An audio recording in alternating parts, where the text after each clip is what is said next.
نور د سترګو ناروغیو د درملنې ملي روغتون کې په ورځني ډول له 10 څخه تر 15 تنو ناروغانو ته په بیلابیلو برخو کې عملیاتونه ترسره کیږي. دغه روغتون مسؤلین وایي چې د ناروغانو ښه درملنه کوي او مجهز طبي وسایل او متخصص ډاکټران هلته شتون لري.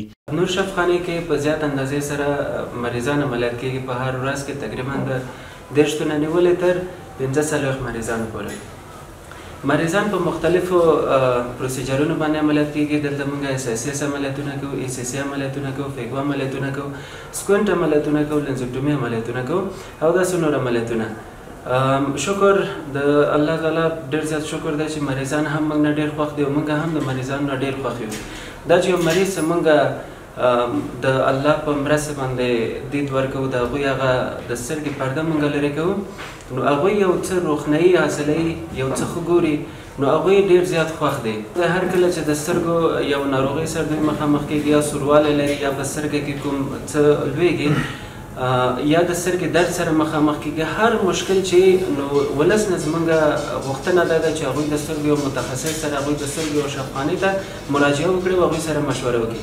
ځکه هر کار چې هغوی په سترګې کې په خپل سر باندې کوي یا په خپل سر باندې احساس کوي چې نو دا د سترګو د اذیت او د سترګو د خرابوالي سبب کېږي. نو غوښتنه هم د ولس نه دا ده چې هغوی د موږ شفاخانې ته او یا هم د سترګو یو متخصص سره مشوره وکړي. کوم ناروغان چې د درملنې په موخه یاد روغتون ته مراجعه کوي خوښي څرګندوي، وایي چې په ښه توګه یې درملنه ترسره کیږي. د سترګو تکلیف درلودلو نو اول مو د ښۍ سترګې عملیات چې وکړل د یوه میاشت دمخه واقعا هم ډېر ارام و، ښه ډېر سهولت و.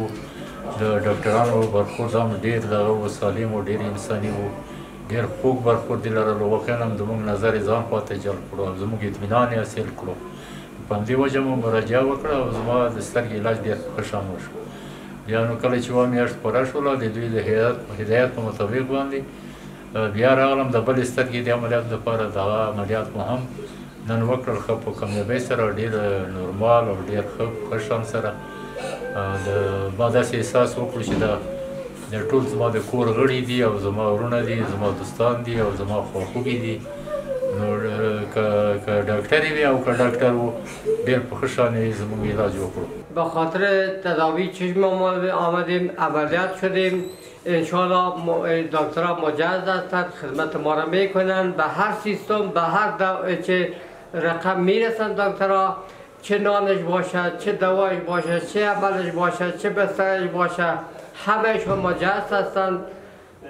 ما از این دکترها از صحت عامه تشکری میکنیم. از بدخشان هستم، اولوسوالی پیشکار هستم. در همه جا آمدم، پیشکاریم بسیار به صورت صحیح شد، بسیار صحیح شد، پیشکاریم برابر است. د یادونې وړ ده چې د هیواد په بیلابیلو دولتي او خصوصي روغتونونو کې اوس مهال غوره امکانات شتون لري چې د ډیری ناروغانو درملنه په ښه توګه پکې ترسره کیږي.